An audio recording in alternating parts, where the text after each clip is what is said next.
mini vlog ta karon kay nakahuna ko mag mini vlog kay wala lang nag-vlog misa kun jusawa sa Rojas Night Market and agi tag Coastal Road karon.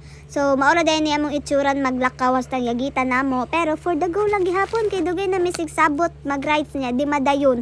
So karon pina-uptake wa sa plano and sakto Valentine's na nag-agi mi diri sa Coastal Road Bridge. About bridge ba tawag ani? Kay sukad-sukad mas kita Davao ko wajud ko kagi diri. Igura mi nangagi diri human diretso mi Rojas kay mag-ukay mi didto and dito na sad mi mga on. Pili lang sa wala gipili, patingford na. So aray ko. May wala gipapili diya kay ako gipakasplan naman. Pero murag di jud ko taga Davao no or kaming duha kay nasaag pa misig tuyok-tuyok harukas mga isa ka oras jud mi nagpangita antud sa nasakpan na jud namo. And nagdiretso dayon mi kaon kay gipanggutom jud day.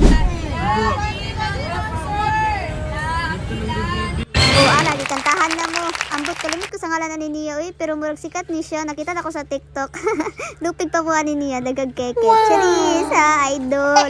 While ga-perform ako ang idol, hinay-hinay nasad kong suotan niya ako ang gloves kay para mukaon na. Pero ginoo ko akong bangs magapil-apil dyan siya ay kay gitago naman ang tatika pero maon na so uso magudtong bayhana sa TikTok ba niya ako po sabay sa uso pero wala angay awa. Unsa na ni ron?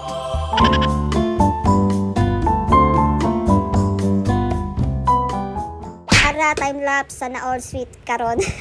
Karon na sad mi kalaag kay perte ka busy jud sa schedule and gamay ra na among gikaon no pero 500 ka na mo na bayaran.